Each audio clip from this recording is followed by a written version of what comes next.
SP साहब ने मेरी सलवार उतार दी। है आपका, उसको मुस्तरद करता हूँ। आपका कमिश्नर सरगोदा जामन है, ग्रंटर है, टेक्निकल नॉलेज, टेक्निकल ट्रेनिंग ये देंगे, प्रोवाइड करेंगे। वो दो चार आदमी आपने भर्ती करा लेते हैं, सब बच्चा है। अगर कहूँ कि हिजड़ों का शहर है तो इसमें कोई कबात नहीं है, पाबंद है हमें ये बेनिफिट देने के लिए। मेरी बात थोड़ी जज्बाती भी होगी लेकिन रियल होगी। मेरा जद्दे अमजद 5000 कनाल का मालिक है। मैंने कहा टॉप मोस्ट डकैत हैं पाकिस्तान में, इस जितने डकैत आपको मिल भी नहीं। बदमाशों और बदमाशों के हवारियों ने क्या किया कि सारी शामलात पे कब्जा इनका लगा दिया। क्या बाहज कौमें क्या लड़ाई लड़ेंगी? बददियानत मैंने दुनिया में बंदा नहीं देखा, मैं तो मामूली आदमी हूँ। SP साहब ने मेरी सलवार उतार दी कि लोग आपाज हैं और ये बदमाश है। अब लोगों के हकूक को गज़ब करके अपनी तिजोरियां बना रहे हैं और लोग बागी हो जाएगा कि हमें इस मुल्क की क्या जरूरत है। अदलिया लूली है या लंगड़ी है, आपको अदालत का दरवाजा खटखटाना होगा। हमारे वालिदैन जेलों में गए। दोस्तों अस्सलाम वालेकुम, हमारे साथ हबीबुल्ला खान कामरेड साहब मौजूद हैं, दाऊद खैल मियाँ वाली की मारूफ शख्सियत। तो आज एक टॉपिक यहाँ पे छिड़ा हुआ है हमारी इस बैठक पे कि ये हमारे इलाके दाऊद खैल के इलाके में जो बड़ी बड़ी फैक्ट्रियाँ हैं, इससे हमें क्या कुछ फ़वायद हासिल हो रहे हैं, क्या नुकसानात हैं और आपकी क्या तजावीज़ हैं बेहतरी के लिए। जनाब अफगार खान, मैं इस कतई तौर पे जो उसका मौक़िफ़ है आपका, उसको मुस्तरद करता हूँ कि इन्होंने अपने मुनाफा के लिए लगाई है इंडस्ट्री। ये जो इशू है कतई गलत है, क्योंकि ये कोई जो मालिक आज बैठे हैं या 53 में जो बैठे थे, इन्होंने इनकी अपनी जागीर नहीं थी।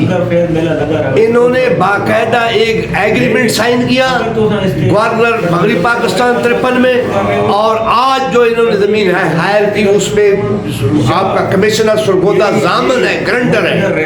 इन्होंने जो जमीन हमसे इंडस्ट्री के नाम पे ली, उस पे बाकायदा इन्होंने रिटर्न तहरीर किया कि इस इलाके के लोगों को बेहतरीन रोजगार, अनाज, तालीम और स्वच्छ सुथरा पानी और टेक्निकल नॉलेज, टेक्निकल ट्रेनिंग ये देंगे, प्रोवाइड करेंगे। अब इन्होंने क्या किया है कि 53 से लेकर आज तक ट्रेड यूनियन को इन्होंने खुद खड़ा किया। वो दो चार आदमी आपने भर्ती करा लेते हैं, सब बच्चा है। हमें ट्रेड यूनियन को नहीं देखना चाहिए वो क्या कर रहे हैं, क्या करते, उनका मकसद भी यही है। असल इलाके की बदकिस्मती है ये जो बाड़ी से लेकर आप ढेर में दली शाह तक, ये तो मैं अगर कहूँ कि हिजड़ों का शहर है तो इसमें कोई कबात नहीं है। कौमें अपने हुकूक के लिए लड़ती है। मुझे 10 साल हो चुके हैं। मैं आपको आज ठंडिक कह रहा हूँ कि इन्होंने हमसे जो रकबा लिया एग्रीमेंट के तहत, और ये पाबंद है हमें ये बेनिफिट देने के लिए, हम पे कोई एहसान नहीं कर रहा है इन्होंने। लेकिन मैंने जज साहब को कहा, मेरी बात थोड़ी जज्बाती भी होगी लेकिन रियल होगी।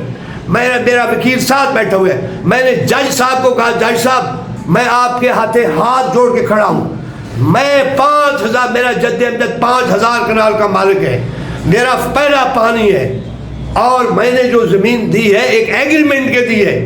तो मुझे मैं ये जो आए हैं आपके जो आज सनतकार हैं पाकिस्तान के टॉप मोस्ट, मैंने कहा टॉप मोस्ट डकैत हैं पाकिस्तान में, इस जितने डकैत आपको मिल भी नहीं तो पकड़ते हैं। 2 किलो सरिया चोरी करने वाले को, एक आटे की गट्टू चोरी करने वाले को, ये डकैत किस तरह है कि आलीजात 53 में जो हमने रकबा इनको दिया है, मेरे पास रिकॉर्ड मौजूद है, विदाउट शामलात दिया था हमने।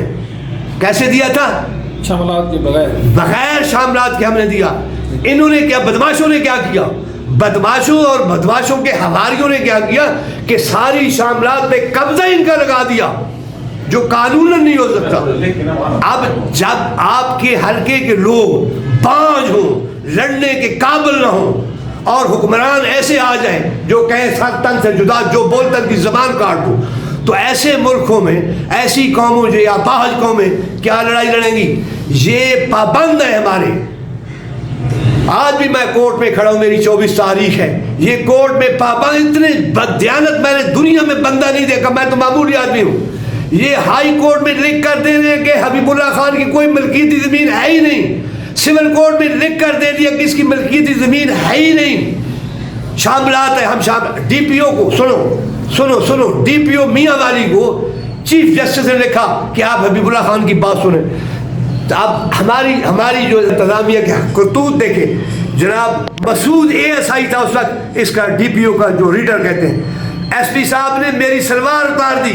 कहता है आप इतने बड़े लोगों से भत्ते के लिए, और जिन्होंने लिखा ही यही है कि ये भत्ते के लिए हमें तंग करते हैं, इन्होंने दावों में यही लिखा है कि ये भत्तों के लिए हम लानत भेजते हैं। मैंने जज साहब का, मेरे 4 बेटे 4 बहन हैं, मेरे 2 पोते 2 बहन हैं, मैं पैसों पे लानत भेजता हूँ। जो मेरी जमीन पे नाहक कब्जा है वो छोड़े, जो शामलात पे कब्जा है वो छोड़े। हम इनसे मांगते नहीं है, लेकिन ये बात भी दुरुस्त है कि शामलात पे हमारा इस तरह हक नहीं है कि 2% है।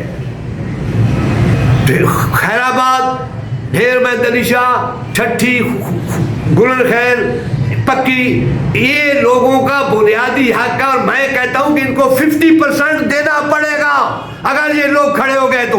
2% की अहमियत क्या है? इन्होंने लाखों किराए हमारी जमीन पे बर्बादी से कब्जा किया है, और ये जो है ना इलाज देते हैं, ना तालीम देते हैं, ना रोजगार देते हैं। अच्छा। और पोल्यूशन फैला रहे हैं। अब पोल्यूशन क्या लोग पक्की वाले फैला रहे हैं? पोल्यूशन गुलन खैर के लोग फैला रहे हैं, पोल्यूशन खैराबाद के लोग फैला रहे हैं। आप उनकी घरों की छतों को देखें, हर बंदे को देखें, ट्राई करें। इस तीसरा बंदा जो है ना बीमार है। अच्छा, अब ये कहते हैं कि जी ये दाऊद खैर रूरल जो यूनियन काउंसिल है, ये टाउन कमेटी ना बने, टाउन कमेटी का ऐसा ना बने। सर बदमाश है। मैं क्या कह रहा हूँ कि लोग आपाज हैं और ये बदमाश है। अब हमारी तो क्या करें? आप कहते हैं हुकूक की जंग लड़नी चाहिए, जंग से आपकी क्या मुराद है? मेरी जंग से मुराद क्या कि अब मैं लीगली था, मैं तो 10 साल से लड़ रहा हूँ ना। अदालतों में जाए, अदालतों को बाबर कराएं। मैंने बताया जज साहब को, मैंने जज साहब का इनकी हिस्ट्री है ये मेरा हाल करने का मकसद है। चोर है, ये चोर है, ये ना गवर्नमेंट को टैक्स देते हैं, ना लोगों के हकूक देते हैं। यही डाके डाल के, लोगों के हकूक पर डाका डाल के, लोगों के हकूक को गजब करके अपनी तिजोरियां बना रहे हैं। और ये मुल्क हमारी कामन जरूरत है। जिस तरह आज हालात है, खुदा की कसम मैं समझता हूँ कि ये मुल्क लोग बागी हो जाएगा कि हमें इस मुल्क की क्या जरूरत है। जिस मुल्क में इंसाफ नहीं मिलेगा, जिस मुल्क में इंसाफ नहीं होगा। हमारे इलाके के जो जिम्मेदार लोग हैं, समझदार लोग हैं, गुफ्तगू करना जानते हैं, क्या उनको खुद इनके साथ रब्ता करना चाहिए फैक्ट्रियों की इंतजामिया से, या वो अदलिया से? सर अदलिया से, आप अदलिया के पास जाना होगा आपको। बाकी तो अपाज है, अदारे अपाज है। अब सिर्फ एक ही रास्ता है, अदलिया लूली है या लंगड़ी है। आपको अदालत का दरवाजा खटखटाना होगा। फर्टिलाइजर ने क्या किया? आप देखें हजारों कनाल पे इन्होंने जो है ना वो लगा रहे हैं, बाढ़ लगा रहे हैं। ये शामलात हमारी मलकियत है, हमारे डेरे थे यहाँ पे, हमारे वालिदैन जेलों में गए इसलिए कि ये उसमें लिखा है एग्रीमेंट में कि ये पाकिस्तान की इंडस्ट्री के लिए जरूरत है, लिहाजा इनको गिरफ्तार करके इनसे कब्जे मकानों दुकानों के लिए जाए। हमसे कब्जे जबरदस्ती लिए गए। यार आज हम उनकी औलादें नस्लें रो रही हैं कि कम अज कम हम आपसे ये नहीं मांग रहे, हम ये मांग रहे हैं कि हमें अनाज की सूरत दो। पोल्यूशन आप फैला रहे हैं, हमें अनाज की, हमें तालीम, हमारे बच्चों को हम प्राइवेट स्कूल में पढ़ा रहे हैं, आप हमें हमारे बच्चों को तालीम की सहूलत दें। तो आप क्या समझते हैं, ये जो हमारी 4-5 यहाँ पे इंडस्ट्रियाँ बड़ी बड़ी लग गई हैं, तो इनको एक तो ये चाहिए मेरे ख्याल में कि एक बड़ा सा कोई टेक्निकल कॉलेज यहाँ मिल के बना लें, और दूसरा टेक्निकल हॉस्पिटल बना दें। इंडस्ट्री में देखें जी, वेल्डर, फैब्रिकेटर, फिटर, ये जो है ना टेक्निकल नॉलेज देनी चाहिए इनको। हर इंडस्ट्री को कम से कम, हर मैट्रिक बच्चे को मैट्रिक के बाद कम से कम 6 महीने उसको मुशायरा भी मिलना चाहिए और उसको टेक्निकल नॉलेज भी मिलना चाहिए। बहुत शुक्रिया खान साहब। आज 22 फरवरी 2026 है, तो देखते हैं आपके ये जज्बात कहाँ तक पहुँचते हैं और ये फैक्ट्रियों की जो इंतजामिया है वो इन पे कितना अमल दरामद करती है। बहुत